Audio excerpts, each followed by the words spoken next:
اعوذ باللہ من الشیطان الرجیم بسم اللہ الرحمن الرحیم اللہم صلی علی محمد وعلی آل محمد کما صلیت علی ابراہیم وعلی آل ابراہیم انک حمید مجید اللہم بارک علی محمد وعلی آل محمد کما بارکت علی ابراہیم وعلی آل ابراہیم انک حمید مجید۔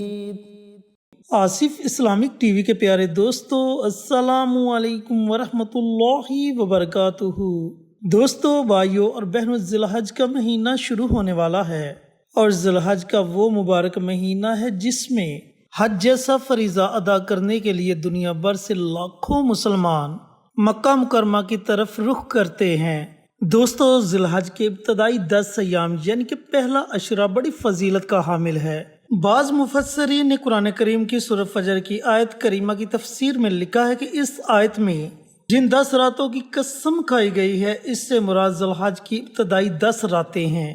ان ایام میں نیک اعمال کرنے کی ترغیب دی گئی ہے اور ان راتوں کی عبادت کی بہت زیادہ فضیلت احادیث مبارکہ میں بیان کی گئی ہے، چاہے یہ عبادات ذکر و اذکار کی صورت میں ہوں، یا قیام اللیل کی صورت میں ہوں، یا پھر روزوں کی صورت میں ہوں۔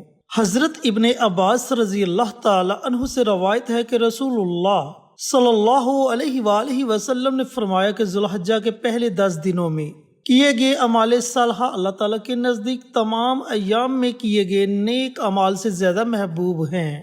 صحابہ رضی اللہ تعالیٰ عنہ نے عرض کیا کہ یا رسول اللہ صلی اللہ علیہ وآلہ وسلم، اگر ان 10 دنوں کے علاوہ اللہ رب العزت کی راہ میں جہاد کریں تب بھی؟ تو آپ صلی اللہ علیہ وآلہ وسلم نے فرمایا ہاں، تب بھی انہی ایام کا عمل زیادہ محبوب ہے۔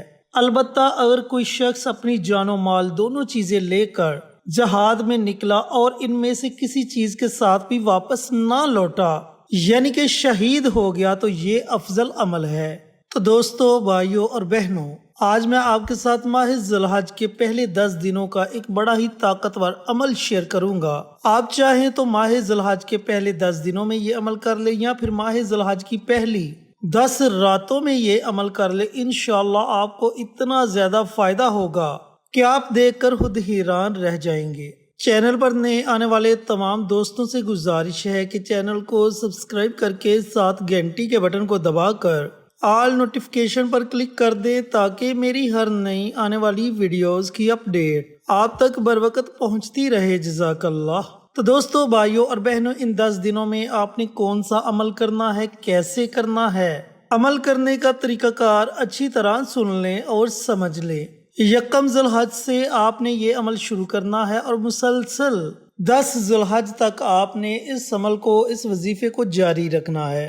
دوستو، یہ عمل، یہ وظیفہ آپ کسی بھی قسم کی حاجت کے لیے، کسی بھی قسم کے مقصد کے لیے پڑھ سکتے ہیں۔ اس کے علاوہ اگر آپ کی اولاد نافرمان ہے تو اولاد کو فرما بردار بنانے کے لیے پڑھ سکتے ہیں، رزق میں اضافہ کے لیے پڑھ سکتے ہیں، پریشانیوں سے نجات کے لیے پڑھ سکتے ہیں، اگر قرض کی دلدل میں ڈوب چکے ہیں تو اس دلدل سے نکلنے کے لیے پڑھ سکتے ہیں، گھر میں بچے یا بچیاں جوان ہیں، کوئی مناسب رشتہ نہیں مل رہا، تو اچھے رشتے کے لیے آپ یہ عمل، یہ وظیفہ کر سکتے ہیں۔ اب آپ نے کرنا یہ ہے کہ یکم ذی الحج کے دن پورا دن آپ کے پاس ہے، پوری رات آپ کے پاس ہے۔ دن میں یہ عمل کرنا چاہیں تو دن میں یہ عمل کر لیں، اور اگر آپ رات کو یہ عمل کرنا چاہیں تو رات کو یہ عمل کر سکتے ہیں۔ آپ نے کرنا یہ ہے کہ جو بھی آپ کا مقصد ہے، اس مقصد کا آپ نے سب سے پہلے تصور کر لینا ہے کہ یا پروردگار، میں فلاں فلاں مقصد کے لیے، فلاں فلاں حاجت کے لیے یہ عمل، یہ وظیفہ پڑھنے لگا ہوں، اے میرے مالک تو اس میں مجھے ضرور کامیابی عطا فرمانا۔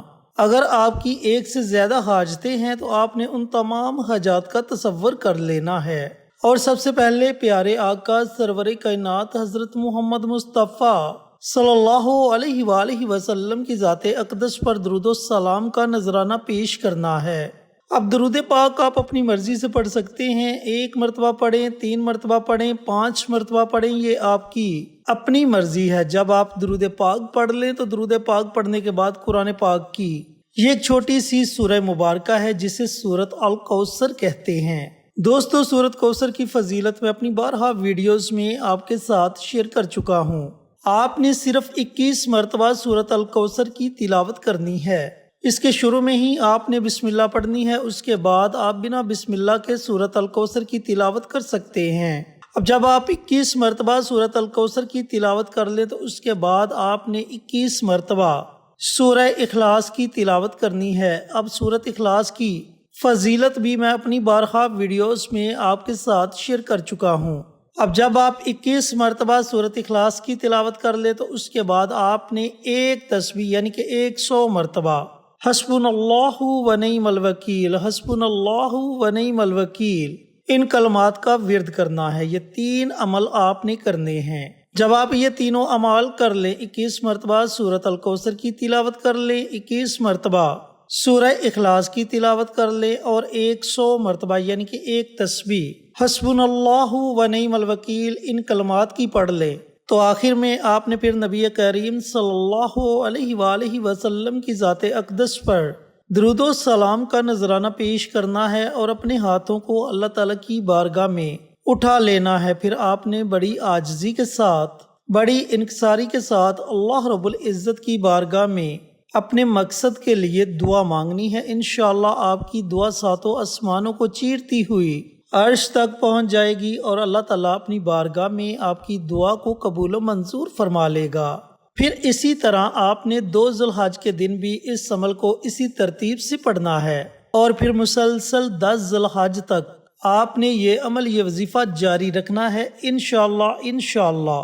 ان 10 دنوں کے اندر آپ جس مقصد کے لیے، جس حاجت کے لیے یہ عمل، یہ وظیفہ پڑھیں گے، اللہ رب العزت اس میں آپ کو ضرور کامیابی عطا فرمائے گا، اور وہ کامیابی آپ خود اپنی آنکھوں سے دیکھیں گے، آپ کو محسوس ہونا شروع ہو جائے گا کہ آپ جس مقصد کے لیے یہ عمل، یہ وظیفہ کر رہے ہیں، اس میں آپ کو کامیابی مل رہی ہے، آپ کے دل کو اطمینان مل جائے گا۔ دوستو، بھائیوں اور بہنوں، ایسے موقع زندگی میں بار بار نہیں ملتے۔ اللہ رب العزت نے یہ موقع عطا کیا ہے، اس موقع سے ضرور فائدہ اٹھائیں اور ماہ ذوالحج کے پہلے 10 دنوں میں یہ چھوٹا سا آسان سا عمل ضرور ورد زباں بنا لیں۔ اللہ رب العزت سے دعا گو ہوں کہ اللہ پاک ماہ ذوالحج کے پہلے 10 دنوں میں یہ مبارک عمل، یہ مبارک وظیفہ مجھے بھی، میرے تمام بھائیوں کو، میری تمام بہنوں کو پڑھنے کی توفیق عطا فرمائے اور صدقہ جاریہ سمجھ کر دوسروں کے ساتھ شیئر کرنے کی توفیق عطا فرمائے، تاکہ آپ کے ساتھ ساتھ دوسرے لوگوں کا بھی فائدہ ہو سکے۔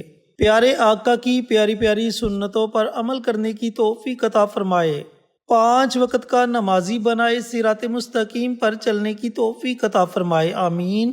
انشاءاللہ پھر کسی نئی ویڈیو کے ساتھ، اچھے وظائف کے ساتھ آپ کی خدمت میں حاضر ہوں گے۔ تب تک کے لیے اجازت دیں۔ السلام علیکم ورحمۃ اللہ وبرکاتہ۔